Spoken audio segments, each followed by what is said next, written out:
వసుదేవసుతం దేవం కంసచాణూరమర్దనం దేవకీ పరమానందం కృష్ణం వందే జగద్గురుం కృష్ణం వందే జగద్గురుం.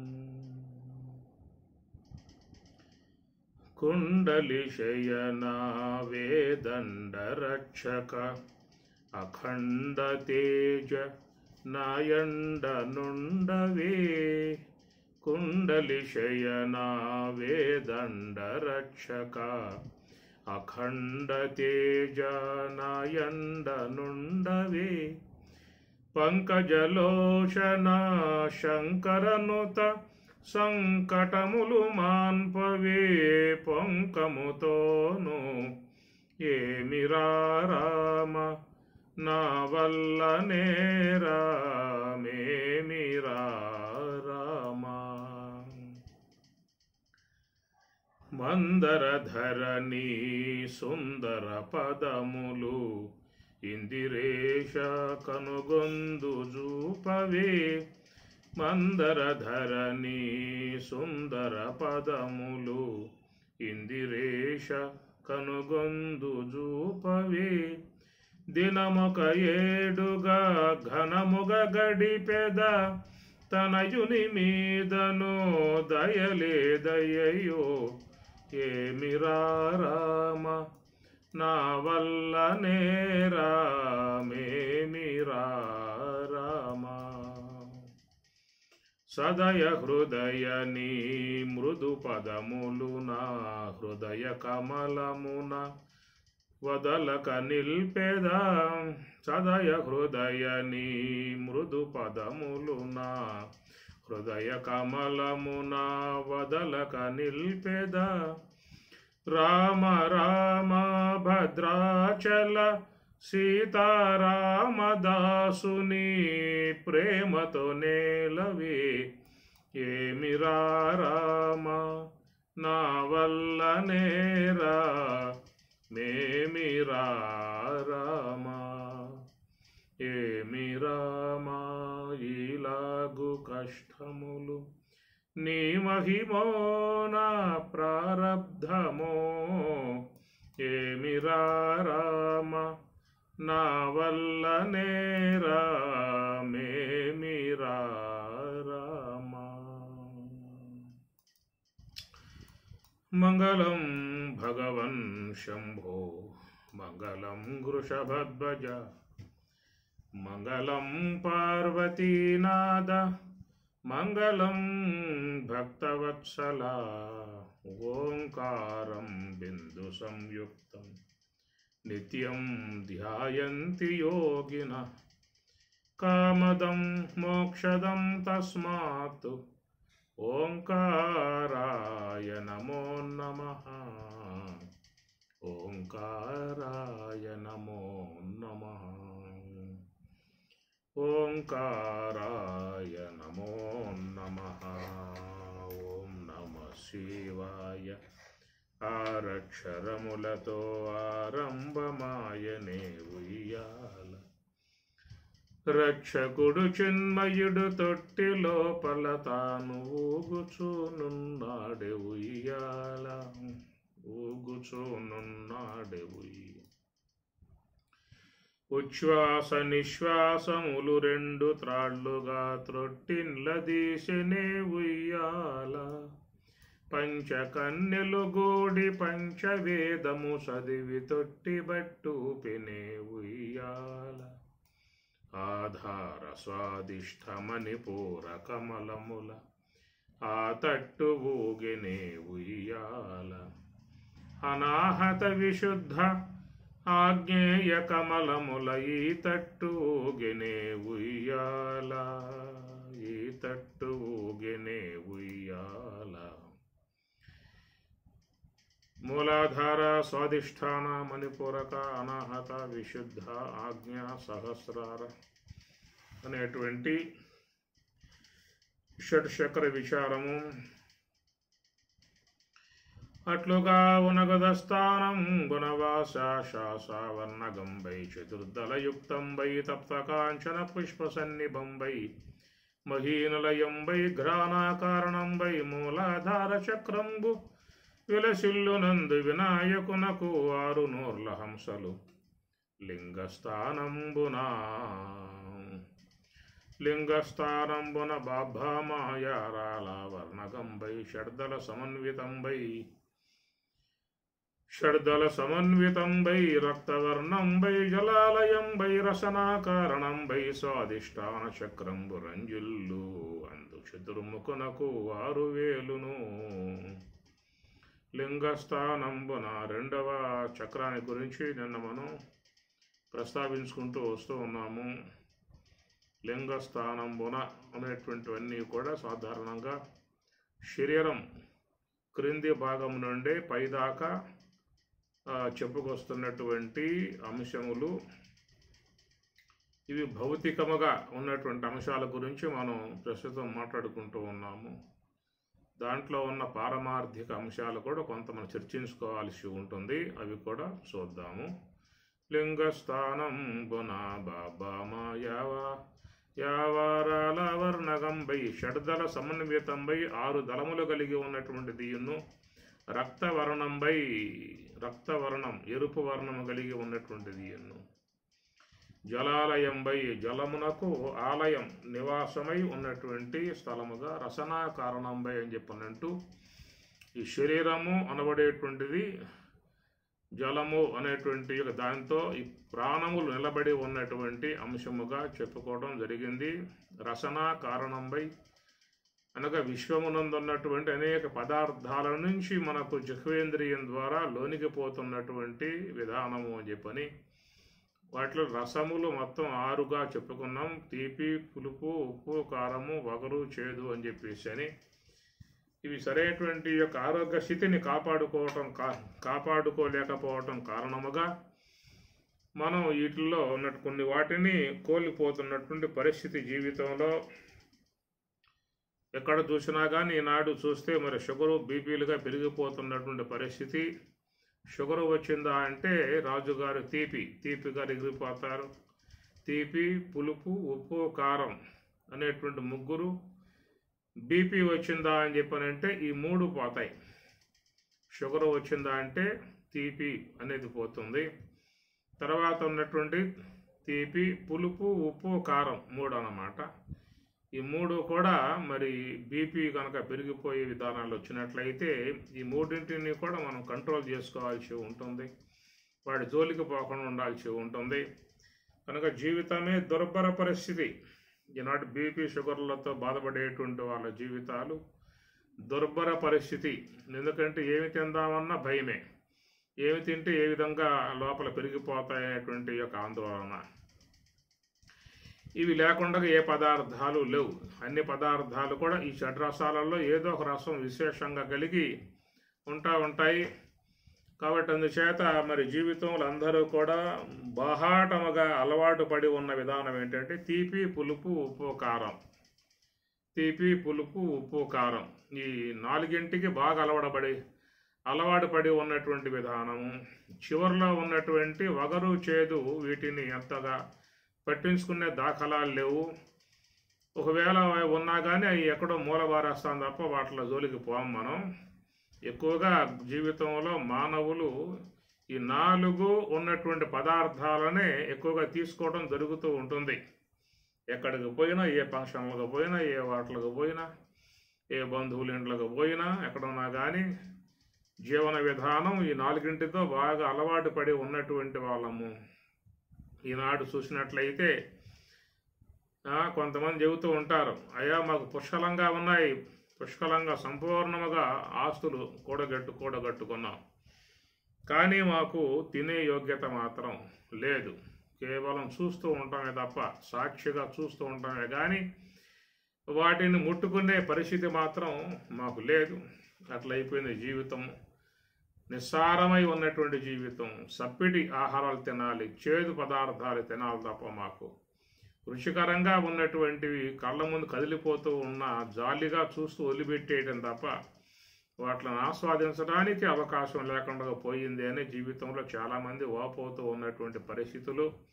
నిజంగా అలాంటి విధానాలు దాపరించినప్పుడు జీవితం చూసినట్లయితే దుర్భరప్రాయంగా తయారయ్యే పరిస్థితి ఏర్పడుతుంది.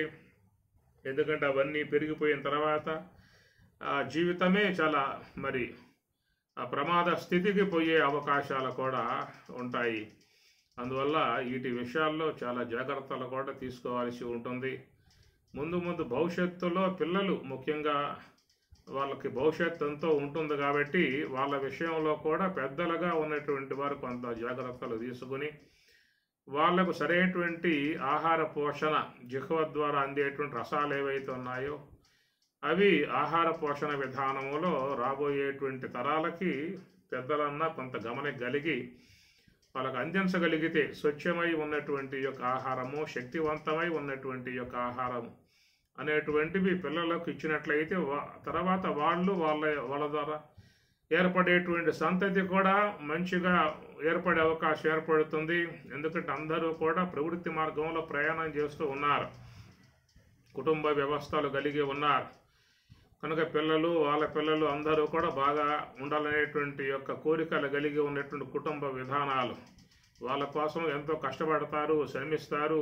వారు బాగా ఉంటే మాకు సంతోషం అనేదిగా భావిస్తూ ఉంటారు. వారు తినకపోయినా, వారు సుఖంగా ఉన్నా సుఖంగా లేకపోయినా తమ యొక్క తరాలు సుఖంగా ఉండాలనేటువంటి యొక్క కోరికలు సాధారణంగా లోకంలో అందరికీ, కుటుంబ సభ్యులందరికీ కూడా నెలకొని ఉండేటువంటి దానాలు కాబట్టి అలాంటి భావనలు కలిగి ఉన్నటువంటి వారు ఎదిగేటువంటి పిల్లల విషయంలో ఆహార విషయాలలో కొంత జాగ్రత్తలు కూడా వహించాల్సి ఉంటుంది. వైజ్ఞానికంగా మనకు ఎన్నో విషయాలు దీంట్లో మహాత్ములు బోధించేటువంటి విధానము. ఒక శరీరం ఉందని చెప్పనంటే ఆ శరీరము దాదాపుగా 1,00,000 కోట్ల జీవకణాలు, 1,00,000 కోట్ల కణాలతో నిండి ఉండేటువంటిది మన యొక్క శరీరముగా చెప్తూ ఉన్నారు. 1,00,000 కోట్ల కణాలతో దేహం అనేటువంటిది ఉంటుందన్నమాట. ఇది పరమాణువులుగా చెప్పేటువంటి విధానముగా పృథివీ, జలము, అగ్ని, వాయువు 4 భూతాల వరకే పరమాణువులుగా ఉంటాయన్నమాట. ఆకాశం అనేది పరమాణుత్వం కలిగి లేదు, అందువల్ల ఆకాశంలో కదలికలు ఉండవు, ఆకాశం కదలదు. అందువల్ల పరమాత్మ భగవద్గీతలో కూడా ఆకాశాన్ని ఉదాహరణగా చెప్తారు. ఆకాశ సూక్ష్మ్యాత్ ఆకాశం నా ఉపలిప్యతే. సూక్ష్మ్యాత్ ఆకాశం చాలా సూక్ష్మముగా ఉండేది కాబట్టి ఎట్లా అంటదో అట్లా బ్రహ్మము కూడా దేనిని అంటదు అనే విధానముగా ఈ పరమాణుత్వం అనేటువంటిది ఆకాశమునందు ఉండదు, బ్రహ్మమునందు ఉండదు. బ్రహ్మము కూడా పరమాణుత్వముగా చెప్పే అవకాశం లేదు. కానీ ఒక దశలో మాత్రం కఠోపనిషత్తు అణోరణీయాన్ మహతో మహీయాన్ ఆత్మాస్య జంతో నిహితం గుహాయాం అని కాటకవల్లి ఈ విధంగా బ్రహ్మమును గురించి వర్ణన చేస్తూ ఉన్నది. అణోహో అణీయాన్ మహతో మహీయాన్, మహత్తు గొప్ప వస్తువుల కల్లా మహా గొప్పదై ఉన్నది, అణువులలో కల్లా మహా పరమాణువై ఉందని చెప్పి అంటాడే కానీ అది పరమాణువుగా చెప్పే అవకాశం కాదు. అనగా పరమాణువు ఎంత సూక్ష్మముగా కంటికి తెలియబడకుండా ఎంత సూక్ష్మముగా ఉంటుందో అంతకంటే ఇంకా సూక్ష్మముగా ఇంద్రియ గోచరం కాకుండా బ్రహ్మము ఉన్నది అనేటువంటి మాటే తప్ప ఈ పరమాణుత్వం అనేటువంటిది బ్రహ్మమునందు లేదు. ఎందువలన పరమాణుత్వం కలిగి ఉన్నట్లయితే దాంట్లో కదలికలు ఉంటాయన్నమాట. కాబట్టి బ్రహ్మము అచలము అన్నారు. అచలోయం సనాతన అన్నారు. అచలోయం అచ్ఛేద్యోయం అదాహ్యోయం అక్లేద్య అశోష ఏవచ నిత్య సర్వగత స్థాణు అచల అయం సనాతన. అయం ఈ బ్రహ్మము సనాతనమై ఉన్నటువంటిది, అచలం కదలిక లేకుండా ఉందని చెప్పని అంటాడు. కారణం ఏంటంటే ఏదైతే పరమాణుత్వం కలిగి ఉండదో దాంట్లో చలనత్వం ఉండే అవకాశం లేదు. చలనము కదలికలు అనేటువంటి వాయువులో ఉన్నాయి.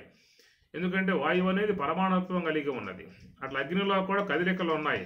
కారణం ఏంటంటే పరమాణుత్వం కలిగి ఉన్నది. జలము కూడా కదలికలో ఉన్నాయి, పరమాణుత్వం కలిగి ఉన్నది కాబట్టి. పృథివీ కూడా పరమాణుత్వం కలిగి ఉన్నది, దాంట్లో చలనం ఉన్నది. ఇట్లా కదిలేటువంటి విధానం కలిగి ఉన్నటువంటివన్నీ కూడా పరమాణువులుగా చెప్పే విధానము అని చెప్పని చాలా సూక్ష్మముగా ఉండేటువంటి వాటనే అణువులుగా పరమాణువులుగా చెప్పేటువంటి విధానము. కాబట్టి ఈ 4 భూతములు మన శరీరములో వ్యాపకమై ఉన్న విధానముగా వైజ్ఞానికులు చెప్పే మాట. 1,00,000 కోట్ల కణాలతో మన దేహం అనేటువంటిది విలసిల్లి ఉన్నదనేటువంటి యొక్క మాట. కాబట్టి ముఖ్యంగా గృహస్థులై ఉన్నటువంటి వారు తమ జీవితాలు ఎట్లాగో అయిపోయాయి, చివరి దశకు వచ్చేసాయి. రాబోయేటువంటి తరాలకైనా వాళ్ళకు మంచి భవిష్యత్తుని, మంచి సంస్కారాన్ని వాళ్ళకి పెద్దలుగా ఉన్న వాళ్ళు అందించాల్సి ఉంటుంది. మన పూర్వీకులై ఉన్నటువంటి మహాత్ములు ఇచ్చినటువంటి మంచి సంస్కారం, జ్ఞాన సంస్కారం, వాటను పిల్లలకు చిన్నప్పటి నుంచే ముఖ్యంగా పెద్దలుగా ఉన్నటువంటి వారు, గృహస్థులుగా ఉన్నటువంటి వారు జాగ్రత్తగా వాళ్ళను పెంపకం చేయాల్సి ఉంటుంది. ఎట్లయితే రైతు తన యొక్క పొలములో పెరిగేటువంటి యొక్క మొక్క బలంగా పెరగటానికి ఎట్లా ఆయన కృషి చేస్తాడు, బలంగా పెరిగినప్పుడే దాని నుంచి మంచి దిగుబడి ఫలసాయం పొందే అవకాశం ఉంటుంది. బలహీనముగా పెరిగేటువంటి యొక్క మొక్క వల్ల దానివల్ల వాళ్ళు ఎలాంటి ప్రయోజనం పొందే విధానం ఉండదు, అది ఫలసాయాన్ని ఇవ్వలేదు, దిగుబడిని ఇవ్వలేదు. కనుక పెట్టిన పెట్టుబడి కూడా వాడికి వచ్చే అవకాశం లేదు. దాని కారణంగా అతడు ఎప్పుడూ కూడా బలముగా పెరగటానికి మొక్క విషయంలో ఆయన జాగ్రత్తలు వహిస్తాడు. అట్లాగా కుటుంబీకులుగా ఉన్నటువంటి వారు కూడా తమ గృహములో ఉన్నటువంటి పిల్లలు కూడా మొక్కలు లాంటి వారు కాబట్టి వాళ్ళు కూడా మంచిగా బలవత్తరముగా, శక్తివంతముగా, తేజవంతముగా, ఆరోగ్యవంతముగా, సంస్కారవంతముగా వాళ్ళని పెంచాల్సినటువంటి యొక్క బాధ్యత అనేటువంటిది కుటుంబీకులకు ఉంటుందనేటువంటి యొక్క మాట. కాబట్టి ఈ ప్రకారముగా వాళ్ళకి ఇచ్చేటువంటి సూక్ష్మ దేహానికి ఇచ్చేటువంటి మంచి సంస్కారం, భగవద్గీత, ఉపనిషత్తులు కానీ అంత లేకపోలేకపోయి నారాయణ శతకము, వేమన పద్యాలు, సుమతి శతకము, భాగవత పద్యాలు లాంటి కొన్ని విషయాలు బాగా వాళ్ళ మనసు లోపల నిక్షిప్తం చేయాలి. సూక్ష్మ దేహాన్ని ఆ ప్రకారంగా పెంచినట్లయితే వాళ్ళు జీవితంలో సుఖశాంతులు కలిగి జీవించే అవకాశం ఏర్పడుతుంది.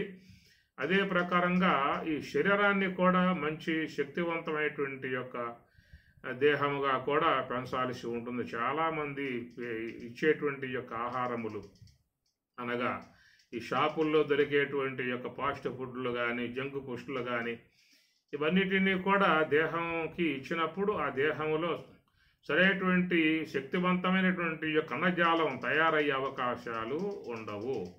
బలహీనమై ఉన్నటువంటి కణజాలాలే ఏర్పడుతూ ఉంటాయి. అందుచేత ఈనాడు చాలామంది కుటుంబీకులు బాధపడుతున్నటువంటి పరిస్థితి, మరి సంతతి లేకుండగా ఎంతో కాలం పాటు సంతతి కోసంగా వాళ్ళు బాధపడే పరిస్థితి ఎందుకు ఏర్పడుతుందని చెప్పనంటే శరీరములో ఉన్నటువంటి కణజాలము అనగా యొక్క జీవకణజాలము శక్తివంతముగా ఏర్పడేటువంటి యొక్క వాళ్ళల్లో మాత్రమే వంశాభివృద్ధికి మార్గంగా అయ్యే అవకాశం ఏర్పడుతుంది. కనుక వైజ్ఞానికులు ఈ విషయం మీద చాలా విషయాలనే వాళ్ళు బోధిస్తూ ఉన్నటువంటి పరిస్థితి. కనుక లక్షల కణాలు శరీరంలో ఉత్పన్నమవుతూ ఉన్నప్పటికీ కూడా అవి బలహీనముగా ఉండి తర్వాత అవి ఫలించే అవకాశం లేకుండా అవి అంతరించిపోతున్నటువంటి విధానాలే చెప్పుకొస్తూ ఉన్నారు. కారణం ఏంటంటే ఈ పిల్లలు ముఖ్యంగా పెద్దలు కానీ సరైనటువంటి యొక్క పౌష్టిక ఆహారం, శక్తివంతమైనటువంటి యొక్క ఆహారం తీసుకోకపోవటం కారణముగా శరీరములు అవి స్వల్పకాలంలోనే బలహీనమై అంతరించిపోవటం కారణముగా మరి వాళ్ళ సంతానార్థిగా వాళ్ళు అనేక ఇబ్బందులు పడుతున్నటువంటి పరిస్థితి. వంశం అభివృద్ధి కావాలని చెప్పనంటే వాళ్ళు తమ సరైనటువంటి యొక్క ఆహార విధానాలలో జాగ్రత్తలు వహించాలని చెప్పేసి అని వైజ్ఞానికులు చెబుతున్నటువంటి మాట. ఈనాడు శరీరంలో కూడా రుగ్మతలు బాగా పెరిగిపోయి శరీరాన్ని బాధించే పరిస్థితి. ఎవరు చూసినప్పటికీ కూడా డాక్టర్ల దగ్గర నిరంతరంగా ఒక అనుబంధం కలిగి ఉన్నటువంటి విధానాలు, అనేక రుగ్మతలు రావటం కారణం ఏంటని చెప్పానంటే శరీరంలో శక్తివంతమైనటువంటి యొక్క కణజాలం లేకపోవటం కారణముగా, శరీరంలో ఆరోగ్య పరిస్థితి కోల్పోవటం కారణముగా వ్యక్తి బాధపడుతున్నటువంటి విధానము. అలాంటి నిస్సారమై ఉన్నటువంటి దేహముతో, నిస్సత్తువై ఉన్నటువంటి దేహముతో శరీరటువంటి యొక్క ఆరోగ్యం లేనటువంటి యొక్క దేహాలతో ఎవరు కూడా ఏమీ చేయగలిగే పరిస్థితి కాదు. నువ్వు జపం చేయాలన్నా, ధ్యానం చేయాలన్నా, యోగం శీలించాలన్నా ఇవన్నీ మీకు మనస్సుకి అంత ఉత్సాహం అనిపించదు. శరీరంలో సరైనటువంటి పటుత్వం ఉన్నటువంటి వారు మాత్రమే మరి ఇవన్నీ కూడా ఆధ్యాత్మిక సాధనలో కూడా జీవితంలో చేసేటువంటి అవకాశం అనేటువంటిది ఉంటుంది. కాబట్టి ప్రకారముగా స్వాధిష్టాన చక్రం యొక్క అంశంలో ఆయన గారు జలాలయంబై రసనా కారణంబై అనేటువంటి జలము శరీరాన్ని శుద్ధం చేస్తుంది, పరిశుద్ధం చేస్తుంది. ఎట్లయితే మనం బయట జలం ద్వారా ప్రతిదానిని కూడా శుద్ధం చేసుకుంటూ ఉన్నాం, జలం వినియోగించే అందరూ కూడా అన్నిటినీ కూడా శుద్ధం చేసుకుంటూ ఉంటారు. వస్త్రాలు కానీ, పాత్రలు కానీ, ఇళ్ళు కానీ, వాకిళ్ళు కానీ, ఆలయాలు కానీ అన్నీ కూడా శుద్ధం చేసుకోవాలంటే జలాన్నే ఉపయోగించాలి. అట్లాగా శరీరాన్ని శుద్ధం చేసుకోవటానికి ఈ జలం అనేటువంటి యొక్క అంశాన్ని వాడుకుంటూ ఉన్న పరిస్థితి. జలాన్ని ఎక్కువగా తీసుకుంటే దేహంలో కల్మషాలు కూడా బయటికి వెళ్ళిపోతాయి.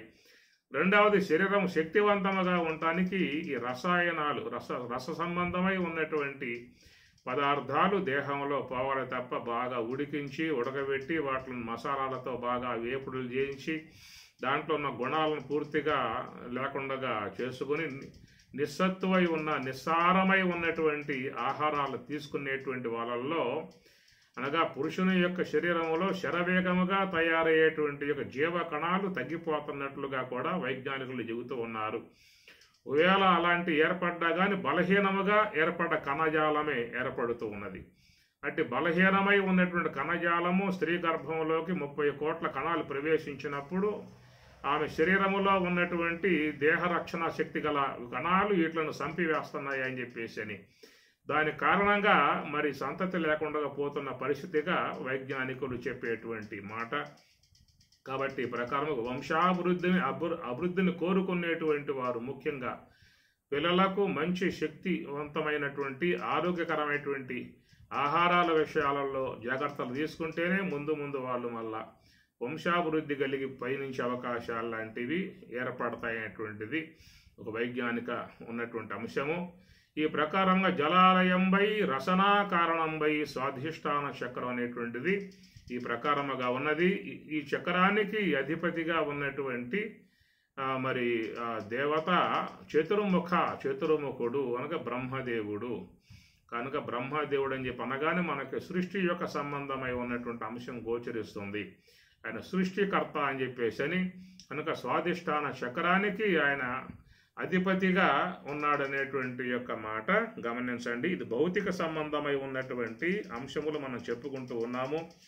ఆధ్యాత్మిక సంబంధమై ఉన్న అంశాలు కూడా మనం చూసే ప్రయత్నం చేద్దాము. ఎందుకంటే ఆధ్యాత్మికం అనేది ఒక పారమార్థికములో చేరి ఉన్న అంశం, అది మోక్షానికి ముడిపడి ఉన్నటువంటి యొక్క అంశం, నివృత్తి మార్గం వైపుకి ప్రయాణం చేయించేటువంటి అంశం, తనలో ఉన్నటువంటి మూలతత్వాన్ని పరమార్థతత్వాన్ని తెలియజేసేటువంటి అంశం అది. కానీ ఈ అంశం ఏంటంటే మనం జీవనం ఒకటి కలిగి ఉన్నాం కాబట్టి భౌతికంగా ఉన్నటువంటి విధానం కనుక అందరూ కూడా తమ యొక్క జీవితాలు మంచిగా ఉండాలి, సుఖంగా ఉండాలి, శాంతిగా ఉండాలి, ఆరోగ్యంగా ఉండాలి, శక్తివంతంగా ఉండాలని చెప్పని ఎల్లవేళలా కోరుకుంటున్న పరిస్థితి. కాబట్టి ఇటు భౌతికమై ఉన్నటువంటి అంశాలని దర్శించాలి, రెండవది పారమార్థికమై ఉన్నటువంటి అంశాలను కూడా మనం దర్శించాల్సి ఉంటుంది. పారమార్థికం కేవలం అది మనసు యొక్క సంబంధము భావ సంబంధమై ఉన్నటువంటి అంశం. అది బ్రహ్మం అనబడేటువంటిది భావ సంబంధమై ఉన్నటువంటి అంశము. అది నివృత్తి మార్గంలో ప్రయాణానికి ఉపక్రమించే అంశం కాబట్టి అక్కడది దాన్ని ఎక్కువ మంది ఆ యొక్క అంశంలో ఉండలేరు. ఎందుకంటే ఇటు భౌతికంగా ఉన్నంత మక్కువగా ఈ పారమార్థికంలో ఉండాలని చెప్పనంటే చాలా ప్రయత్నం కలిగి ఉన్నటువంటి వారు మాత్రమే ఉంటారు. మన సగటు జీవితం జీవించే భాగంలో 190% మనం భౌతికంగా ముడిపడి ఉన్నాం, భౌతిక జీవితాలే కలిగి ఉన్నాం. ఒక 10% వరకేదో ఆధ్యాత్మికం అనేటువంటి పేరుతో ఆ మార్గంలో ప్రయాణం చేస్తూ ఉన్నాం. కనుక పూర్ణముగా ఎవరూ కూడా పారమార్థికంలో మునిగి లేరు.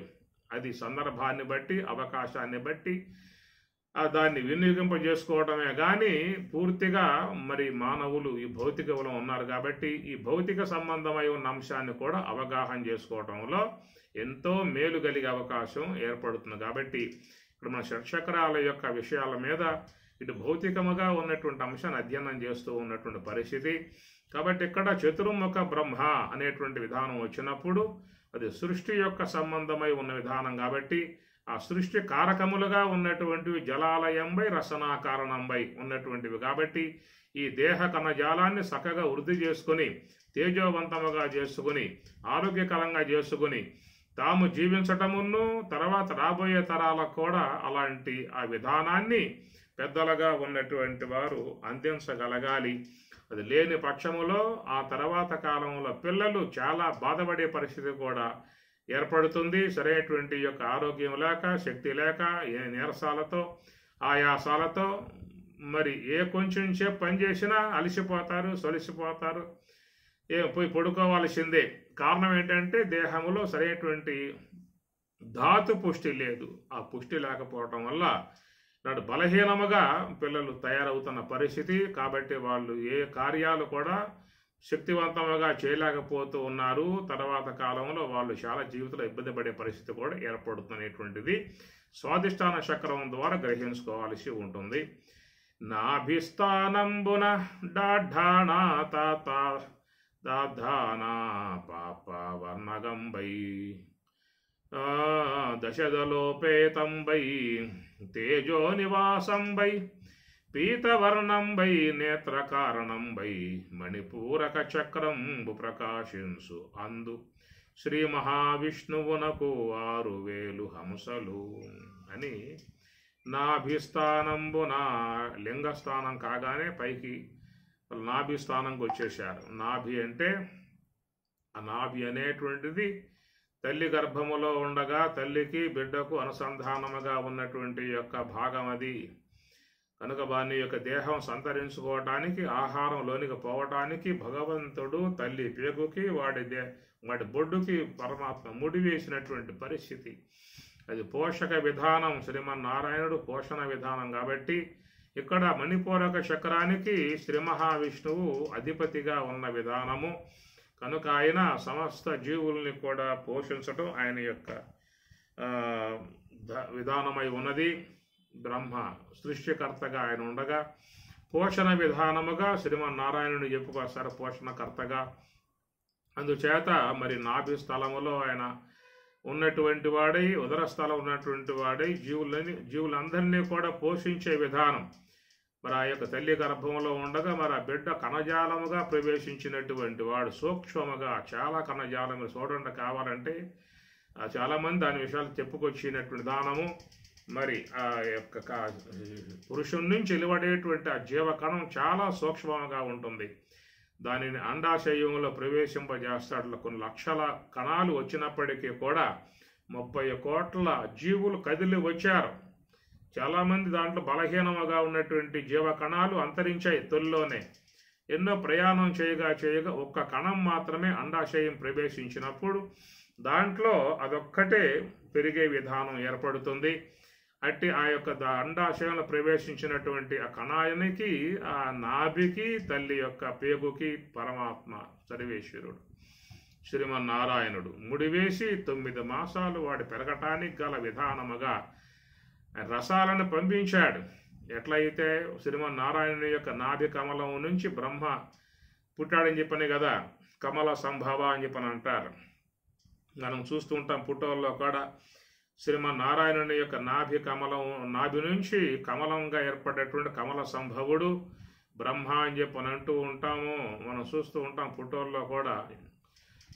చాలామంది సందేహం కలుగుతుంది, శ్రీ మహావిష్ణువు యొక్క నాభి ఏమిటి, నాభిలో ఈ కమలం ఏమిటి, కమలం పుట్టడం ఏమిటి, కమలంలో బ్రహ్మదేవుడు పుట్టడం ఏమిటి, కమల సంభవ అని చెప్పి అనటం ఏమిటి అనేదిగా చాలామంది సందేహాలు ఉంటాయి. కనుక సర్వేశ్వరుడు శ్రీమన్నారాయణుడు పోషణ విధానం కాబట్టి అండాశయంలో ప్రవేశించినటువంటి ఆ జీవ కణానికి ఎట్లా ముడివేశాడో తెలియదు కానీ మొత్తానికి ఆ తల్లి పేగుకి వాడి యొక్క నాభికి ఆయన అనుసంధానం కలగజేసి తల్లి భుజించేటువంటి యొక్క ఆహార రసము నాభి ద్వారా వాని దేహంలోకి పోయేట్లుగా ఆ దేహంలో అన్ని అవయవాలు, ఎముకలు కానీ రక్తనాళాలు కానీ 72,000 రక్తనాళాలు, 72,000 రక్తనాళాలుగా చెబుతారు. ఈ నరం సిస్టమ్స్ అన్నీ కూడా బ్రెయిన్ నుంచి మొత్తం కూడా ఉండి అన్ని కేంద్రం బ్రెయిన్, అది అక్కడి నుంచే మొత్తం జాలువారాయి ఊర్ధ్వమూలం అధశాఖ అన్నట్లుగా ఆ బ్రెయిన్ నుంచి ఏర్పడ్డటువంటి నరం సిస్టమ్స్ అన్నీ కూడా నేత్రాలకి, శ్రోత్రాలకి, జిహ్వకు, గ్రాణమునకు లోన ఉన్నట్టు అన్ని అవయవాలకు, ఏళ్ళకి అనేది కూడా ఏ యొక్క నరం తెగిపడిందా అంటే ఆ ఏలు పనిచేయదే, ఆ ఏలు అల్లాడదు, అది కేవలం జడమైపోతుంది. పక్షవాతం అని చెప్పి అంటారు కదా.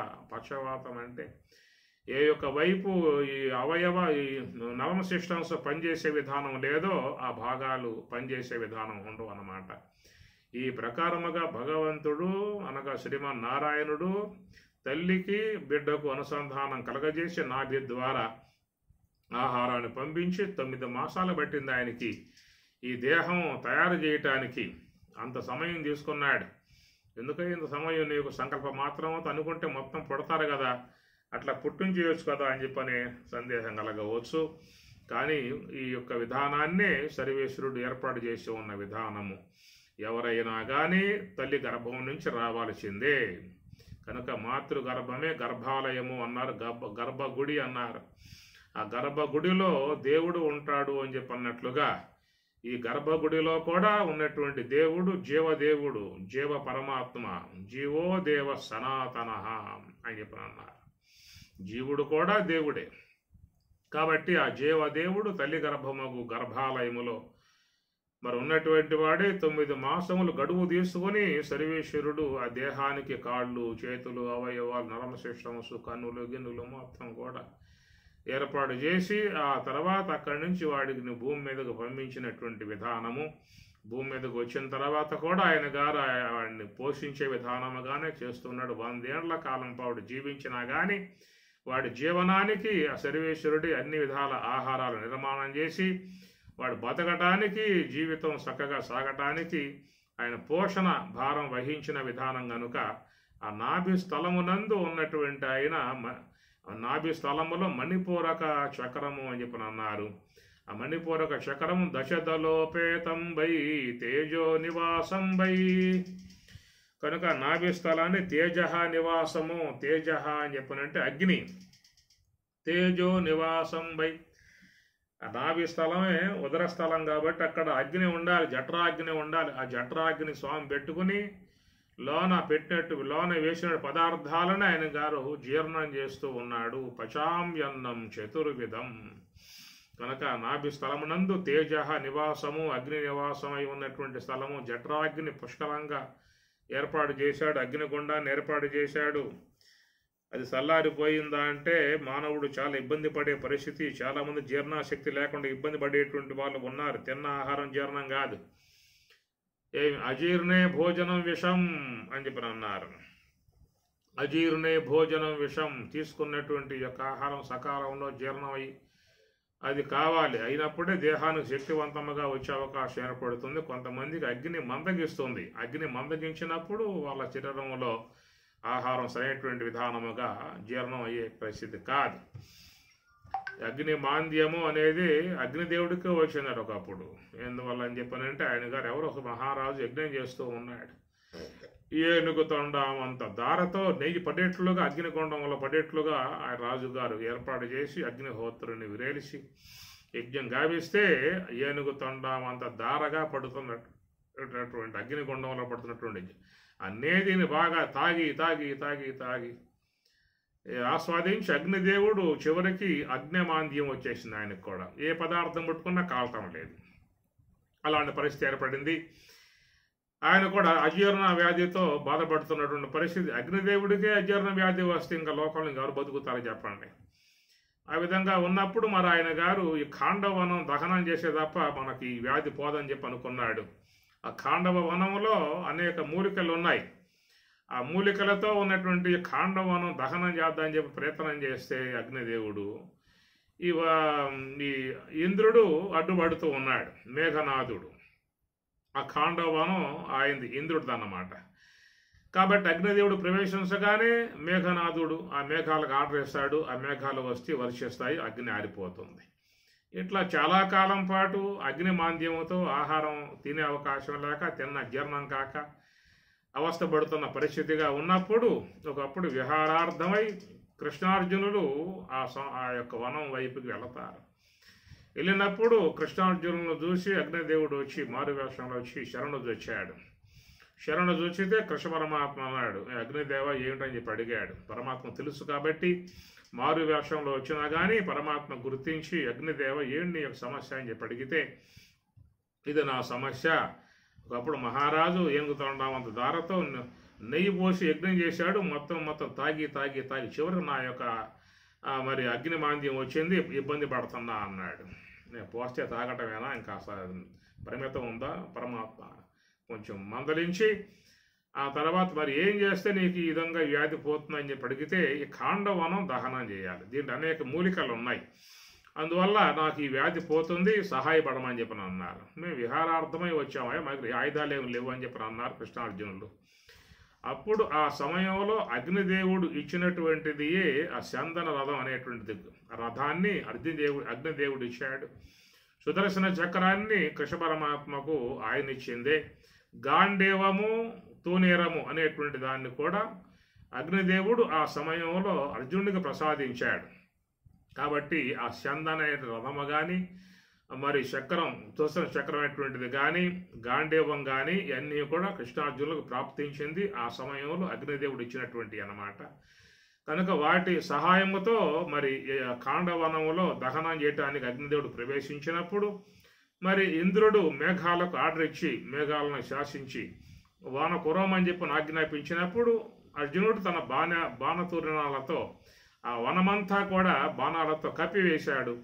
ఒక్క చొక్క కూడా లోన పడకుండగా ఆ విధంగా చేయటంతో అప్పుడు ఈ కాండవనాన్ని దహనం చేస్తాడు అగ్నిదేవుడు. దాంతో ఆయనకి ఆ మాంద్యం, అగ్ని మాంద్యం తొలగిపోయి మళ్ళీ ఆహార పదార్థాలు తింటే ఆహారం జీర్ణమయ్యేట్లుగా వచ్చిందని చెప్పేసి మనకి ఆ భారతంలో చెప్పేటువంటి అంశం అన్నమాట.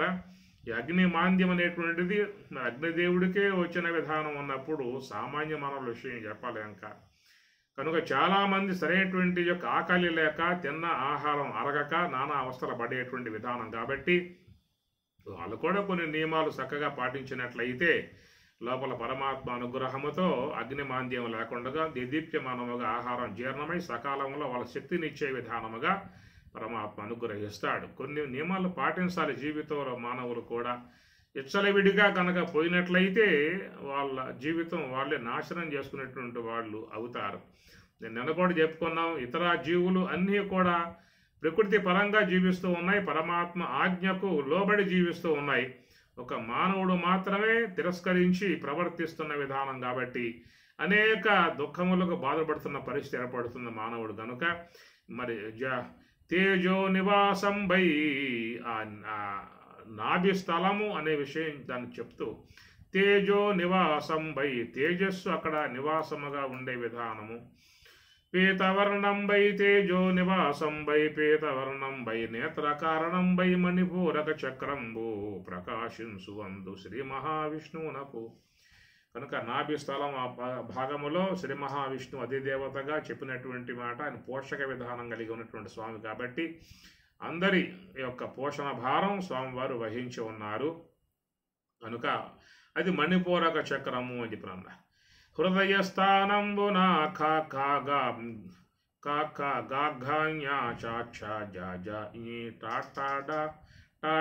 వర్ణగంబై ద్వాదశ దళోపేతంబై 12 దళములతో కలిగి ఉన్నటువంటి ఆ కమలము అని చెప్పని. శ్వేతవర్ణంబై మరుణ్ మందిరంబై త్వగేంద్రియ కారణంబై అనాహత చక్రంబు తనరు అందు రుద్రునకు 6000 ఈ హృదయ స్థలములో ఉన్నటువంటి అనాహత చక్రమునకు రుద్రుడు అధిపతిగా ఉన్నటువంటి విధానము. ఈ ప్రకారముగా మరి బ్రహ్మ, విష్ణువు, రుద్రుడు ఈ ముగ్గురికి కూడా 6000 చొప్పున జపం జరుగుతుందని చెప్పి అన్నాడు. 6000 హంసలు అట్లా స్వాధిష్టాన చక్రానికి బ్రహ్మకు 6000 హంసలతో పూజ. అట్లా మణిపూరక చక్రమునందు శ్రీమన్నారాయణునికి 6000 హంసలతో పూజ. అనాహత చక్రమునందు రుద్రునికి 6000 హంసలతో పూజ. ఈ మిగతావన్నీ కూడా 1000 వస్తాయి. విశుద్ధ చక్రం 1000, సహస్రారం 1000, ఆజ్ఞా చక్రం 1000 ఇట్లా చెప్తారు. 6000 హంసలు ఈ మూడింటికి మాత్రమే వస్తాయి. కనుక ఈ ప్రకారంగా హృదయస్థానంబున, హృదయం అంటే వక్షస్థలము అనేటువంటి భాగము, దీని హృదయ స్థలముగా చెప్తారు. హృదయస్థానంబున కాఖ గాగ ఞ చాచ జాజ ఇ టాటా మొత్తం 12 వర్ణములతో ఉన్నటువంటిది. 12 దళోపేతంపై 12 దళములు కలిగి ఉన్నటువంటి యొక్క కమలం ఇక్కడ ఉన్నదనేటువంటి మాట. శ్వేతవర్ణంపై, శ్వేతవర్ణము అంటే తెల్లటి వర్ణం అని చెప్పని. ఏంటంటే రుద్రుడు పరమశివుడు శ్వేతవర్ణం, తెల్లటి వర్ణము కలిగి ఉండేటువంటి విధానము శ్వేతవర్ణంపై అని చెప్పనే మాట. మరుణ్ మందిరంపై, మరుత్ అంటే గాలి, మరుత్తు మందిరంపై, మరుణ్ మందిరంపై. మరుత్ అని చెప్పనంటే ఈ హృదయ స్థలము ఊపిరితిత్తులు ఉన్నాయి కాబట్టి అక్కడ ఈ శ్వాస అనేటువంటిది ఊపిరితిత్తుల ద్వారా లాగబడుతూ ఉన్నటువంటి విధానం కనుక ఆ ప్రకారంగా అది మరుణ్ మందిరంబు, గాలి అనగా శ్వాస అనేటువంటి సంచారం కలిగి ఉన్నటువంటి ప్రదేశము, ఊపిరితిత్తులు ఉన్నటువంటి ప్రదేశము కనుక మానవునికి చాలా ప్రధానమై ఉన్నటువంటివి ఊపిరితిత్తులు. ఇవి శ్వాసను చక్కగా సకాలముగా మంచిగా తీసుకుంటూ ఉన్నప్పుడే శరీరం అంతా కూడా ఆరోగ్యంగా ఉండే అవకాశం ఉంటుంది.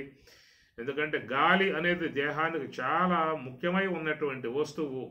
స్వాధిష్టానములో జలం చెప్పారు, మణిపూరకములో అగ్ని చెప్పారు, తర్వాత హృదయ స్థలములో అక్కడ వాయువు చెప్పారు. కనుక జలము, అగ్ని, వాయువు ఈ 3 కూడా దేహములో చాలా గొప్ప పాత్ర పోషిస్తున్న విధానములో ఈ వాయువు అనేది చాలా మంచి విధానము. మరి మంచి గాలి దేహంలోకి పోవాల్సి ఉంటుంది. ఆ దేహంలో పోయినటువంటి గాలి మరి అక్కడి నుంచి 10 విధముల వాయువులుగా ఏర్పడి శరీరాన్ని అన్ని విధముల సంరక్షణ చేసే విధానము.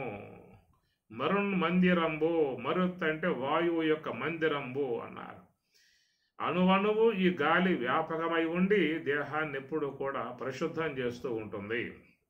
అనేక లక్షల కోట్ల బ్యాక్టీరియా సంబంధ కణజాలాలు శరీరంలో ఉత్పత్తి అవుతూ ఉంటాయి.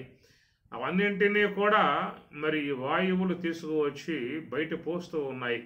అందువల్ల లోనికి పోయేటువంటి గాలి ప్రాణము అన్నారు, బయటకు వచ్చే గాలి అపానము అన్నారు. కనుక ప్రాణశక్తి లోపలికి పోతుంది.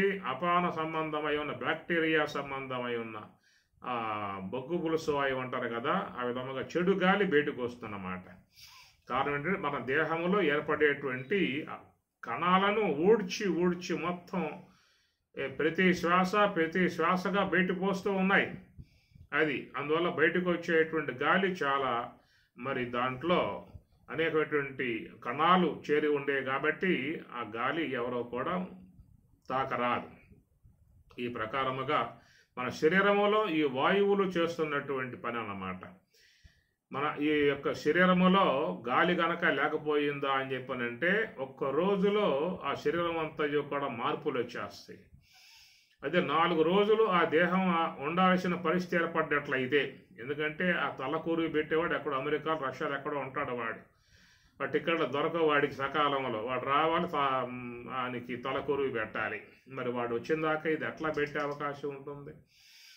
ఆ భద్రపరచడానికి చాలా ఇబ్బంది పడేటువంటి పరిస్థితి ఏర్పడుతుంది. ఎందుకంటే శరీరంలో శరవేగముగా కొన్ని లక్షల కోట్ల బ్యాక్టీరియా సంబంధ కణాలు లోపల ఉత్పత్తి అవుతాయి. అందువల్ల దేహం వారం ఉందా అంటే దాని రూపురేఖలు మొత్తం మారిపోతాయి అన్నమాట. అలాగా వారం రోజులలో పూర్తిగా శరీరం అంతయో కూడా శిథిలమైపోయే పరిస్థితి ఏర్పడేటువంటి దానిని 100 సంవత్సరముల కాలం వరకు తేజోవంతముగా, ఆరోగ్యముగా, మంచిగా ఈ దేహం ఉండటం కారణం ఏంటంటే ఈ దేహములో ఉన్నటువంటి వాయువులు చేస్తున్నటువంటి సేవ అంత గొప్పదన్నమాట. ఎవరికి కూడా ఈ విషయం గురించి పెద్దగా ఆలోచించరు. ఏదో దేహం బాగా ఉంది, ఆరోగ్యంగా ఉన్నా భగవద్ అనుగ్రహం అవుతా అని చెప్పి అనుకుంటారే కానీ ఈ భగవద్ అనుగ్రహంతో బాగా ఉండే విధానం లోపల ఉన్నటువంటి వాయుదేవుడు చేస్తున్నటువంటి గొప్ప సేవ. అందువల్లే మహాత్ములు హంసకు నమస్కారం చేస్తూ ఉన్నారు. నమామి హంస పరమాత్మ రూప అని కొనియాడుతూ ఉన్నారు. గమాగమస్తం గమనాదిశూన్యం చిద్రూపదీపం తిమిరాపహ యస్యామిదం సర్వజనాంతరస్థం నమామి హంస. హంస వాయువా, నీకు నమస్కారం అమ్మా, నువ్వు పరమాత్మ రూపము అని చెప్పి అంటూ ఉన్నారు. పరమాత్మయే సాకారముగా శ్వాసగా ఉండి దశ వాయువులుగా దశావతారాలుగా స్వామివారు ఎట్లా శ్రీమన్నారాయణుడు దశావతారాలు ఎత్తి ఈ లోకాలను కాపాడుతున్నాడు అని చెప్పి చెప్పుకుంటూ ఉన్నాం కదా. అట్లా దశవిధ వాయువులుగా ఈ శ్వాసయే సాకారమూర్తిగా ఉన్న శ్వాసయే దశవిధ వాయువులుగా ఏర్పడి మన దేహాన్ని కాపాడుతున్నటువంటి పరిస్థితి.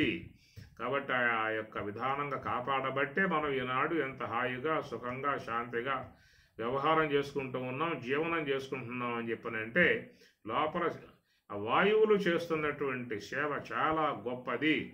అందువల్ల తెలిసినటువంటి యొక్క మహాత్ములు వాయువుకి శిరస్సు వంచి నమస్కారం చేస్తూ ఉన్నారు. నమస్తే వాయో త్వమేవ ప్రత్యక్షం బ్రహ్మాసి అని చెప్పండి. వాయో త్వం ఏవ ప్రత్యక్షం బ్రహ్మాసి, నమస్కారం అని చెప్పి అంటూ ఉన్నారు. కనుక మనం ఎంతమంది నమస్కారం చేస్తూ ఉంటాం, మనకు ఉపకారం చేసే శ్వాసకు నమస్కారం చెయ్యం. అందువల్ల రెండు కన్నులు ముకులించి ఉదయం లేవగానే ముందు మనం శ్వాసకు నమస్కారం చేసుకోవాలి. ఎందువల్ల శ్వాసయే సాకారమూర్తిగా పరమాత్మగా చెబుతూ ఉన్నారు. మనల్ని కాపాడేటువంటి యొక్క దేవుడు మన దేహంలోనే శ్వాస రూపముగా ఉన్నాడు. అధిష్టానముగా అన్ని కదిలే విధానముగా చేతనాత్మికమై ఉన్నటువంటి యొక్క బ్రహ్మం ఉండగా ఆ బ్రహ్మము నుండి జాలువారేటువంటి సాకారమూర్తిగా ఉన్నటువంటి శ్వాస మన శరీరాన్ని అన్ని విధాలా కాపాడుతున్నటువంటి పరిస్థితి. కాబట్టి అట్టి ఆ శ్వాసకు నమస్కారము అని చెప్పని అంటారు. అందువల్ల శ్వాస మంచిగా మనకి సంచారం జరిగినప్పుడే అందరూ కూడా మంచి ఆరోగ్యంగా ఉండే అవకాశం ఏర్పడుతుంది. చాలామంది యోగాసనాలు ముఖ్యంగా వేస్తూ ఉంటారు. యోగాసనాల గురించి మన పతంజలి శాస్త్రంలో ఆయన చెప్పుకొచ్చే విధానము యమ నియమ ఆసన ప్రాణాయామ ప్రత్యాహార ప్రాణాయామ అనేటువంటివన్నీ కూడా ఇవి బాహ్యాంగములుగా చెప్పుకొచ్చారు. అట్లనే తర్వాత ప్రత్యాహార ధారణ ధ్యాన సమాధి అనే 4 అంతరాంగాలు పతంజలి బోధించిన విధానములో యమ నియమ ఆసన ప్రాణాయామం వరకు బాహ్యాంగములుగా చెప్పారు. ప్రత్యాహారము ధారణ ధ్యాన సమాధి అనేవి అంతర అంగములుగా చెప్పారు. కాబట్టి బాహ్యాంగములలో చేరినటువంటిదియే ఈ ప్రాణాయామం అనేది కూడా. కాబట్టి ప్రాణాయామమును భస్త్రిక ప్రాణాయామం అని, కుంభక ప్రాణాయామం అని చెప్పని, కపాల భాతి అని చెప్పని చాలా రకాలుగా మనకి యోగ శాస్త్రంలో బోధించేటువంటి విధానము. దాన్ని బాగా వాళ్ళు కుంభించి బాగా దాని శ్వాసను ఎగబడతారు. ఆ కొట్టడం వల్ల ఏమవుతుందంటే దేహంలో ఇంకా అక్కడ ఆ మూల ఈ మూల మిగిలినటువంటివన్నీ కూడా బయటికి వెళ్ళిపోతాయి. కాబట్టి దేహం ఆరోగ్యంగా ఉండే అవకాశం ఏర్పడుతుంది. చాలా వరకు శ్వాస రోమములు కూడా శోధించి ఎక్కడెక్కడ ఉన్న కణజాలం అంతటినీ కూడా శ్వాస బయటికి పోసే ప్రయత్నం చేస్తూ ఉన్నది. దాంతోపాటు కొంతమంది యోగం ఆచరించేటువంటి వాళ్ళు కూడా కొన్ని యోగాసనాలను ఆచరిస్తారు. ఉదయం లేచిన తర్వాత కొన్ని ఆసనాలు వేయాలి. కూరమాసనము, కుకుటాసనము, మయూరాసనము, సర్వాంగాసనము, శీర్షాసనము, భుజంగాసనము, ఇట్లా అనేక రకాలైనటువంటి యొక్క ఆసనాలు ఉన్నాయి. తగు ఆసనాలు కొన్ని ఉంటాయి అనుకూలంగా చేసేవి కూడా. అంటే కదలికలు శరీరంలో కొన్ని భాగాలలో కదలికలు రావాలి. కదలికలు వచ్చినప్పుడు ఆయా భాగాలలో పేరుకుపోయి ఉన్నటువంటి కొంత బ్యాక్టీరియా సంబంధ కణజాలం అది బయటికి వచ్చేయాలి. అట్లాగే ఉందా అని చెప్పనంటే చాలామంది కాలు నొప్పులు, కీళ్ళ నొప్పులు, నడువు నొప్పులు, పొట్ట నొప్పులు వీటిలతో బాధపడుతూ ఉంటారు. ఎప్పుడు మూలుగుతూ ఉంటారు, లెగవలేరు, కూర్చోలేరు. ఇట్లా అవస్థలు పడేటువంటి పరిస్థితిగా ఉండటం కారణం ఏంటంటే ఆయా భాగాలలో కొన్ని కణజాలాలు అట్లాగే నిలవండిపోతాయి. నిలవండిపోవటం వల్ల వాటి వల్ల అక్కడ భాగాలన్నీ కూడా నొప్పులు ఇవన్నీ వచ్చే పరిస్థితి ఏర్పడుతుంది. కాబట్టి అలాంటి వాళ్ళు కూడా కొంత ఉదయం పూట వాక్ చేయటము, తర్వాత కొన్ని ఆసనాలు అనుకూలంగా ఉండే ఆసనాలు కొన్ని ఉన్నాయి. అవి చేసినట్లయితే శరీరంలో కొంత కదలికలు ఏర్పడతాయి. ఆ కదలికల వల్ల కొంత అవన్నీ కూడా బయటకు వచ్చే పరిస్థితి ఉంటుంది. ఆ తర్వాత ప్రాణమును కుంభించి చేసేటువంటి కుంభక ప్రాణాయామము, భస్త్రిక ప్రాణాయామము, కపాల భాతి ఇలాంటి కొన్ని నేర్పుతారు మహాత్ములు, పుణ్యాత్ములు. అవి కొంచెం చేసినట్లయితే మనకి శరీరం శుద్ధం చేసుకునే అవకాశం ఏర్పడుతుంది. దీన్ని వాయుశుద్ధి అనేదిగా చెప్పుకొస్తారు. మనం ఈ దేహం మీద పెరిగిపోయి ఉన్నటువంటి బ్యాక్టీరియా సంబంధ కణాలని వేడి జలం ద్వారా బాగా తోసి సబ్బులతో బాగా రుద్ది ఈ దేహం మీద ఉన్నటువంటి మాలిన్యాలని పోగొట్టుకుంటూ ఉన్నాం. ఉదయం సాయంత్రం స్నానం చేసే వాళ్ళు ఉన్నారు. అవి తప్పగా 2 పూట్ల స్నానం చేయటం కూడా చాలా ఆరోగ్యకరమైనటువంటి యొక్క విషయము. కొంతమంది ఉదయం పూట వరకే సరిపెట్టుకుంటూ ఉంటారు. మరికొద్దిమంది పుణ్యాత్ములు ఉంటారు, వారంకోసారి స్నానం చేస్తారు. వాళ్ళు లేకపోలేదు లోకంలో. అందుచేత 2 పూట్ల దేహాన్ని చక్కగా మంచి నీటితో వేడి నీటితో కడుక్కున్నట్లయితే దేహం ఆరోగ్యంగా ఉండే అవకాశం ఏర్పడుతుంది. మరి శరీరములో ఉన్నటువంటి కల్మషాలను తొలగింపజేయటానికి కూడా దానిని జలధౌతి అని చెప్పని అంటారు, వస్త్రధౌతి అని చెప్పని అంటారు. వస్త్రధౌతి ద్వారా లోపల కఫం బెరుకుని ఉంటే ఆ కఫాన్ని లాగివేసే విధానంలో వస్త్రధౌతిని ఉపయోగిస్తారు. జలధౌతి అనేటువంటి దాన్ని బాగా కొంచెం నీరు బాగా కాసి చల్లార్చి దాంట్లో కొంచెం ఉప్పు కూడా వేసి దాన్ని బాగా తాగి దాన్ని వమనం చేసే దాన్ని జలధౌతి అని చెప్పని అంటారు. అది కూడా చాలామంది పాటిస్తూ ఉంటారు. దాంతోపాటు ఈ ప్రాణాయామం అనబడే విధానములో శరీరాన్ని బాగా కుంభించినప్పుడు ప్రాణం లోపల ఉన్న కణాలన్నింటినీ కూడా శుద్ధం చేసే విధానం. కాబట్టి దేహము లోపల గాలి స్నానము, గాలితో స్నానం చేయటం వాయు స్నానం అని చెప్పని అంటారు. లోన ఉన్న భాగాలను వాయువు ద్వారా కడిగి వేసే విధానము. బయట ఉన్న భాగాలను జలం ద్వారా కడిగినట్లుగా లోన ఉన్నటువంటి భాగాలను వాయువు ద్వారా కడిగి శుద్ధం చేసుకునే విధానం. కాబట్టి కొంతవరకు ప్రాణాయామం అనేది ఉదయం పూట లేవగానే చేసి కుంభక ప్రాణాయామం చేస్తే చాలా మీ దేహంలో ఉన్న కల్మషాలు బయటికి పోయే అవకాశం ఏర్పడుతుంది. కాబట్టి మరుణ్ మందిరం బై దేహానికి వాయువు యొక్క మందిరము అన్నాడు. మరుణ్ మందిరము, ఇది వాయువు యొక్క మందిరం. దేహమంతా కూడా వాయువులే వ్యాపకమై ఉన్నాయి, ఆక్రమించి ఉన్నాయి దేహ భాగాలని, అవే పరిపాలన చేస్తూ ఉన్నాయి.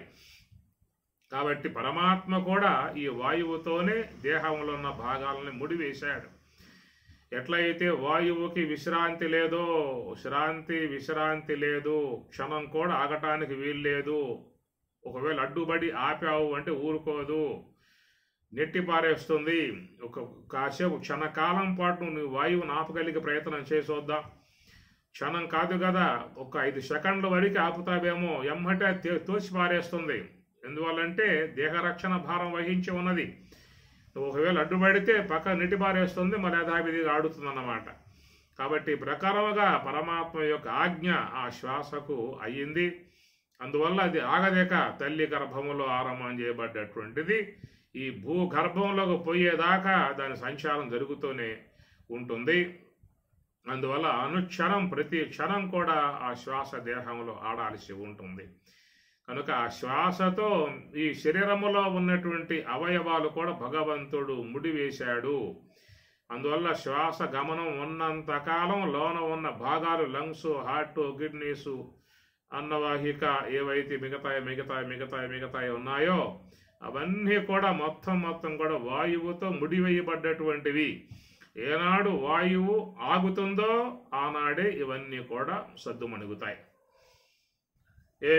వాయువు ఆగిందా అంటే శరీరంలో ఉన్న భాగాలన్నీ కూడా ఆ పూటతో నమస్కారం పెట్టేసి సెలవు పుచ్చుకుంటాయి అన్నమాట. అయ్యా చాలు, ఇంతకాలం మీ సేవ చేశాము, ఇక వాయుదేవుడు నిష్క్రమించాడు, ఇక మేము కూడా మా వర్క్ ఆపేసుకుంటూ ఉన్నాము, మేము కూడా ప్రయాణం చేస్తున్నాము అని చెప్పిన విధానంగా అవన్నీ కూడా విశ్రాంతి తీసుకుంటే ఇంతకాలం పాటు ఈ యొక్క దేహంలో ఉన్న జీవుడు కూడా ఇక వాడు నమస్కారం పెట్టి బయలుదేరేటువంటి పరిస్థితి ఏర్పడుతున్నమాట. మాతర్మేదిని తాత మారుత సఖే తేజస్సు బంధో జల అని అన్నాడు భర్తృహరి. మాతర్మేదిని తాత మారుత సఖే తేజో సుబంధో జల. కాబట్టి మేదిని మాత అనగా భూమి తల్లిగా భావించాడు. మాతర్మేదిని తాత మారుత గాలిని తాతగా భావించాడు. తేజ సఖ తేజస్సుని అగ్నిగా సకుడుగా భావించాడు, అగ్నిదేవుణ్ణి. ఈ ప్రకారంగా ఇవన్నీ కూడా ఇంతకాలం పాటు మనకు సేవలు అందించాయి. ఈ సేవలు అందించిన విధానములో ఆ శ్వాస అనేటువంటి దేవదేవుడు ఉన్నాడు కాబట్టి అన్నీ కూడా శరీరంలో చక్కగా పనిచేస్తున్నటువంటి పరిస్థితి. కాబట్టి ఎవరూ కూడా ఈ శ్వాసకు అడ్డుపోకూడదు.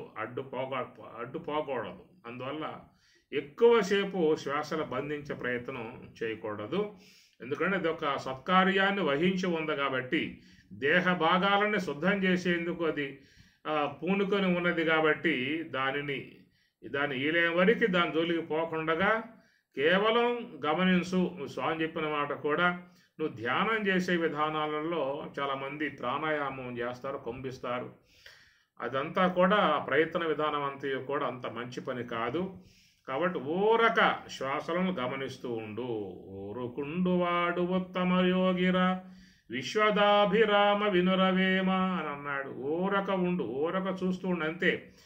దాని ప్రక్రియకు నువ్వు అడ్డుపోకూడదు, ఊరక చూస్తూ ఉండు అన్నాడు. ఎందుకంటే దాని కారణంగా మనస్సుని స్వాధీనం చేసుకున్నట్లయితే లోన ఉన్నటువంటి ఆత్మదర్శనం పొందే అవకాశం ఏర్పడుతుంది. కాబట్టి ఆ ధ్యానానికి ఆ శ్వాస గమనాన్ని ఊతగా చేసుకుని మహాత్ములు తమ యొక్క ధ్యాన ప్రక్రియ, యోగాభ్యాస ప్రక్రియ అవలంబింపజేసుకుంటూ ఉన్నటువంటి పరిస్థితి. కాబట్టి మన ఈ శరీరం అంతయు కూడా ఈ శ్వాస యొక్క అనుగ్రహంతోనే తేజోవంతముగా ఆరోగ్యకరంగా ఉన్నటువంటి విధానము. రెండవది ఆ శ్వాస యొక్క ఆ ప్రక్రియ వల్ల అందరి దేహాలు కూడా పరిశుద్ధముగా ఉంటున్నటువంటి విధానం. కాబట్టి దీనికి ఇక్కడ ఈ మంత్రములో మరున్ మందిరంబై మరున్ అనే మాట మరుత్ అన్నమాట. మరుత్ అంటే వాయువు. వాయువుకి ఇది మందిరం. ఈ దేహం అనేటువంటిది మందిరముగా ఉన్నది. రెండవది హృదయ స్థలముగా చెబుతున్నమాట. కాబట్టి హృదయస్థానంబునా ద్వాదశదలోపేతంబై తేజవర్ణంబై మరున్ మందిరంబై. కాబట్టి ఈ యొక్క వక్షస్థలముగా ఉన్నటువంటి భాగాన్ని వాయుదేవుని యొక్క మందిరము అని అన్నారు. అక్కడే లేడు ఆయన, మరున్ మందిరముగా ఉన్నా కానీ ఆయన దేహమంతా కూడా నఖశిఖ పర్యంతం ఆయన వ్యాపకమై శరీరాన్ని కాపాడుతున్నటువంటి ఈ ప్రక్రియ చూసినట్లయితే భగవంతుడు ఎంత జాగ్రత్త పరిరక్షణ ఈ దేహానికి కలగజేశాడో మనకు అర్థమవుతుంది. అర్థం కానీ ఇంకా చాలా ఉన్నాయి. మనకు అర్థమైన దాంట్లో ఒక ఆవగింజలో శతాంశం కావచ్చు. మనకు తెలిసినటువంటిది ఎంతవరకే, తెలియాల్సింది దేహములు ఎంతో ఉన్నది. కనుక అంత లెక్క మనం పోవాల్సిన అవసరం లేదు. ఎందుకంటే అవన్నీ భగవంతుడు చూసుకుంటూ ఉన్నాడు. అయితే ఏంటంటే ఆ శరీరం లోపలికి పోయేటువంటి వాటి విషయం మాత్రం కొంచెం కాపలా కాయి అని చెప్పి అంటూ ఉన్నారు. ఏది పడితే అది లోన పడేమాక. ఎందుకంటే మనం గమనించాల్సి ఉంటుంది. మన గృహంలోకి ఎవరైనా రావాల్సి వస్తే మనం వాకిట్లో నిలబెడతాం, గేటు కాడ నిలబెడతాం, ఎవరైనా చెప్పి చూస్తాం. పర్వాలేదు, యోగ్యుడైనటువంటి వాడే, మంచివాడే, సాత్వికుడే అయినవాడు, బంధువులే, మహాత్ములు ఏదో గమనించిన తర్వాతే వాళ్ళకి లోనకు ప్రవేశించే అవకాశం కలగజేస్తాం. గేట్ వేసేస్తాం కదా, ఆ గేటు దాటి రావడానికి వీలు లేదు. అక్కడ ఉండి బెల్లు కొట్టాలి, మనం చూడాలి, ఎవరని చెప్పని విచారించాలి. యోగ్యులై ఉన్నటువంటి వారిని గృహంలోకి ప్రవేశించే పని చేస్తూ ఉంటాం. ఎవరిని పడితే వాళ్ళ గృహంలోకి తీసుకొస్తే ఏం అవుతుంది, ప్రమాదాలు అవుతాయి. ఎవరు పడితే వాళ్ళ గృహంలోకి వస్తే సమస్యలు వస్తాయి, ఇబ్బందులు వస్తాయి, గొడవలు వస్తాయి, అనేక రకాలైన వస్తాయి. కాబట్టి గేట్ వేసేసాం, ఆ గేటు కాడ మాట్లాడే పంపించి పారేస్తాం. అట్లాగా జాగ్రత్త వహిస్తాం గృహం యొక్క విషయంలో. ఇక మానవుల విషయంలో జాగ్రత్త వహించినప్పుడు ఇతర జీవులుగా ఉన్నటువంటి శునకములు కానీ, గార్ధబాలు కానీ, శోకరాలు కానీ అనేక జీవులు వీధుల్లో పోతూ ఉంటాయి. అవి ఏవి కూడా మన యొక్క గృహ స్థాయి వైపుకి రావడానికి ఇష్టపడం. మనం బయటే తరిగి కొట్టేస్తాం అన్నమాట. ఆ విధముగా గృహాన్ని మనం కట్టుకున్న గృహాన్ని పవిత్రంగా పెట్టుకోవటానికి ఎన్ని జాగ్రత్తలు వహిస్తామో గమనించండి. మంచి మార్పులు వేసుకుంటారు, మంచి రంగులుగా చిత్రీకరించుకుంటారు. ఎన్నో రకాలైనటువంటి దాయకాలుగా చేసుకుని లోపల మంచిగా జీవనం చేసుకునే విధానంగా ఆరోగ్యకరంగా ఉండేట్లుగా గృహాన్ని కాపాడుకుంటూ ఉంటాం. ఎలాంటివి కూడా జీవులు గృహంలోకి రావడానికి వీలు లేకుండా కూడా పకడ్బందీగా చుట్టూ ప్రహరీ గోడ, దానికి గేటు, దానికి తాళం గీలం మొత్తం కూడా వేసి పెడతాం అన్నమాట. ఇన్ని జాగ్రత్తలు మనం కట్టుకున్న గృహానికి తీసుకున్నప్పుడు మరి భగవంతుడు కట్టి ఇచ్చిన గృహానికి మరి మనం ఏం జాగ్రత్తలు తీసుకుంటున్నాం చెప్పండి. అక్కడికి భగవంతుడు కాపాడుతున్నాడు దేహాన్ని.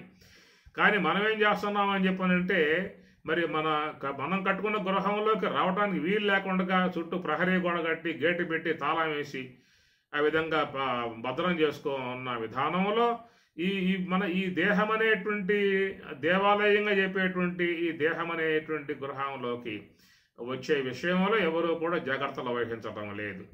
ఏది పడితే అది లోనకు పొయ్యటం.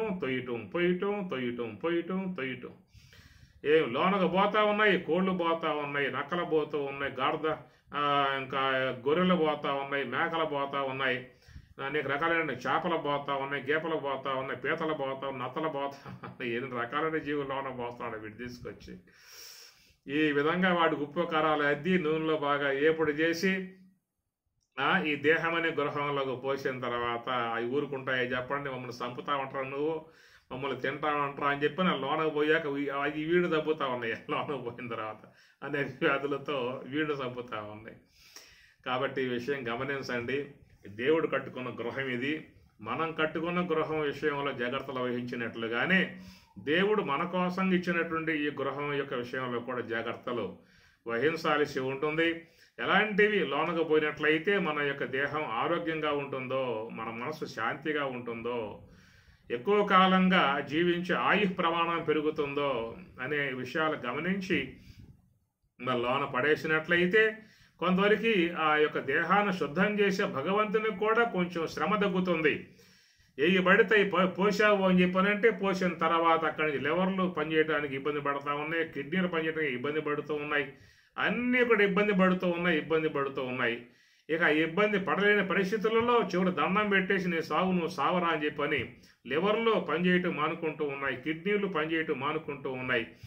చాలా వరకు చూస్తే అందరిలో కూడా ప్యాంక్రియాస్ అనేటువంటిది, ఇన్సులిన్ అనేటువంటి ద్రవం ఉత్పత్తి చేసే విషయం అది కూడా దండం పెట్టి నేను మానుకుంటున్నారా అని చెప్పని అది మానేసుకోవడం కారణంగానే అందరి దేహాలలో షుగర్ శాతం పెరిగి షుగర్ ఫ్యాక్టరీలుగా తయారయ్యాయి దేహాలన్నీ కూడా. కనుక మన కోసం కష్టపడేటువంటి అవయవాలకి అంత శ్రమ ఇవ్వకుండా మనం కొంచెం తోడ్పాటు చేసినట్లయితే అవి కూడా శక్తివంతంగా పనిచేసి మనల్ని ఆరోగ్యవంతం కాపాడే అవకాశాలు ఉంటాయి. కాబట్టి భగవంతుని చేత, భగవదాజ్ఞ చేత, వాయువు యొక్క ఆశ్రయం చేత లోన పనిచేసేటువంటి యొక్క భాగాలకి ఎక్కువ శ్రమ ఉండే విధానముగా మన పదార్థాలని అందించరాదు. కొంతమంది నూనెలు వాడతారు, ఎక్కడెక్కడియో నూనెలు, ఆ ప్యాకెట్లో ఉండే నూనెలు దాంట్లో ఏం పోస్తారో తెలుస్తావదో, 100 రూపాయలకే 50 రూపాయలకే ప్యాకెట్లు అమ్ముతూ ఉంటారు. అవి మనం కొనుక్కుంటూ ఉంటాం. దాంట్లో మరి గొర్రె యొక్క నూనె ఉంటుందో, లేక పశువుల యొక్క నూనెలు ఉంటాయో, లేకపోతే ఇంకా గాడిదల యొక్క నూనెలు ఉంటాయో, నానా రకాల జీవులను చంపి వాటి మిషన్లో బాగా వేసి వాటి నూనెలు బాగా లాగి ఆ నూనెలను మొత్తం పోసి మనకి ప్యాకెట్లు అందంగా చేసి 50కి 100కి ఇచ్చే విధానంగా చేస్తూ ఉంటాయి. పట్టుకొచ్చి వాడుతూ ఉన్నారు, ఆరోగ్యాలు పోగొట్టుకుంటూ ఉన్నారు. ముఖ్యంగా ఈ ప్రభావం ఎదిగే పిల్లల మీద బాగా పడే అవకాశం ఉంటుంది. కాబట్టి ఈ గమనించుకోవాల్సిన అంశాలు ఇవన్నీ కూడా మీరుగా ఒక 10 కేజీలు వేరుశనగ పప్పు తీసుకువెళ్ళి మీరు దగ్గర ఉండి పట్టించుకోండి. ఆ నూనె ఇళ్లలో వాడండి. చాలా వరకు ఆరోగ్యాలు ఉండే అవకాశాలు ఉంటాయి. కూరల్లో వాడేటువంటి నూనెలన్నీ కూడా ప్యాకెట్ల ద్వారా వచ్చేటువంటి వాటిని కొన్ని వాడటం కంటే మనం మిషన్ల కాడ ఉండి కొంచెం ఓపిక బట్టి శ్రద్ధ వహించి కాస్త సమయం స్పెండ్ చేసి మనం కనుక గానుగా ఆడించుకున్నట్లయితే అవి పిల్లలకు మంచి ఆరోగ్యాన్ని కూడా ఇచ్చే అవకాశాలు ఉంటాయి. లేని పక్షంగా ఉంటే కిడ్నీలు పోతాయి, లివర్లు పోతాయి, ఇక చివరికి హార్ట్ అటాకులు, స్టంట్లు వేయటం, హార్ట్ అటాకులు, నానా రకాలైన ఇబ్బందులన్నీ కూడా పడే పరిస్థితి ఎందుకు వస్తున్నాయి అని చెప్పానంటే ఇతర జీవులకి ఎందుకు లేకుండా పోయినాయి అని చెప్పానంటే మన ప్రకృతి నియమాలను పూర్తిగా మానేయటం కారణంగా నానా రకాల ఇబ్బందులు పడే పరిస్థితులు ఏర్పడుతూ ఉన్నాయి. శక్తి మేరకు భగవంతుడు లోపల ఆయన వాయు రూపముగా ఉండి శరీరాన్ని కాపాడటానికి ప్రయత్నం చేస్తూనే ఉన్నాడు. ఆయన ప్రయత్నానికి కూడా మించిన పరీక్ష పెట్టి మనం ఈ పరమాత్మ కూడా మనకు దండం పెట్టేసేసి నీ సావు నువ్వు సావరాని విధానంగా భగవంతుడు నమస్కారం పెట్టేసి దూరంగా వెళ్ళిపోయే పరిస్థితి తీసుకొస్తూ ఉన్నాం. దాని కారణంగానే అనేక మంది ఇలాగా అవయవాలన్నీ కూడా దెబ్బతినిపోవడం కారణముగా మధ్యంతరముగానే దేహమును సాలించి వెళ్ళిపోయే పరిస్థితి ఏర్పడుతుంది. దుర్లభం మానుషం దేహం. కాబట్టి దేహం రావడం చాలా దుర్లభం అనేటువంటి మాట. 1,30 కోట్ల కణాలతో ప్రయాణం చేసి చేసి చేసి అలసిపోయి చేరినటువంటి అండాశయం నుంచి నువ్వు ఈ విషయంలోకి వచ్చావనే విషయం తెలుసుకున్నట్లయితే ఆ శరీరాన్ని ఎట్లా మంచిగా వాడుకోవాలో, ఎంత మంచిగా ఆధ్యాత్మికంగా వాడుకోవాలో, మంచి జీవన విధానంగా వాడుకోవాలో, సుఖజీవనంగా వాడుకోవాలో తెలిసే అవకాశం ఏర్పడుతుంది. వెనకాల జరుగుతున్న పరిణామాలు ఎవరికి తెలియకపోవటం వల్ల అదేదో వచ్చేసేసింది, దాన్ని కాసేట్లా వినియోగించుకుని వదిలిపెట్టే విధానాలుగా నిర్లక్ష్యములుగా పోతున్నటువంటి పరిస్థితి. కాబట్టి ఇది గమనించుకున్నట్లయితే మన జీవన విధానం శతమానం భవతు అని మహాత్ములు చెప్పినట్లుగా కురవన్నేవేహ కర్మాని జిజీవిషేత్ శతం సమాహ. 100 ఏళ్ల కాలం పాటు జిజీవిషేత్ జీవింపగోరుమని ఈశావాస్యం కూడా మనకి బోధిస్తూ ఉన్నది, ఆశీర్వదిస్తూ ఉన్నది. కాబట్టి జిజీవిషేత్ శతమానం 100 ఏళ్ల కాలం పాటు జీవించడం అని చెప్పనంటే ఆ జీవితం కూడా దుర్భరప్రాయం కాకూడదు. మంచి ఆరోగ్యవంతముగా, మంచి సుఖవంతముగా ఉండే విధానముగా కాపాడుకున్నట్లయితే అది మనకి ఆ జీవితం బాగా ఉండే అవకాశం ఏర్పడుతుంది. మనల్ని ఆశ్రయించి ఉన్నవాళ్ళు కూడా చక్కగా జీవించే అవకాశం ఏర్పడుతుంది. కనుక వచ్చిన జీవితం ఎంత నిర్లక్ష్యంగా దానిని దుర్భరప్రాయంగా చేసుకుంటున్నారు అని చెప్పనంటే చాలా బాధపడేటువంటి యొక్క పరిస్థితి. వాళ్ళు ఆ విధంగా చేసుకోవడమే కాకుండా తన యొక్క సంతతికి కూడా అలాంటి వారసత్వాన్ని అందించి వాళ్ళను కూడా ఈ దుర్భరమైనటువంటి యొక్క పరిస్థితుల్లోకి వాళ్ళ తోసి పారేసి చాలా బాధపెట్టే పరిస్థితిగా తెచ్చుకుంటూ ఉన్నారు. కాబట్టి ఈ విషయాలు గమనించుకుని కొంత జీవన సరళి మార్చుకున్నట్లయితే మనం కూడా సుఖంగా జీవించి దైవ ధ్యానం చేసి, భగవద్ ధ్యానం చేసి, సోహంభావ ధ్యానము చేసి నివృత్తి మార్గంలో పయనించి ఆత్మానుభవాన్ని పొందే అవకాశం ఏర్పడుతుంది. భౌతికంగా కూడా సుఖమయ జీవితాన్ని జీవించే అవకాశం ఏర్పడుతుంది. మరున్మందిరంబై త్వగీంద్రియ కారణంబై అనాహత చక్రంబుదనరు అందురుద్రునకు 6,000 హంసలు. ఓం సహనాభవతు సహనౌ భునక్తు సహ వీర్యం కరవావహై తేజస్వినావధీతమస్తు మా విద్విషావహై. ఓం శాంతి శాంతి శాంతి. హరి ఓం.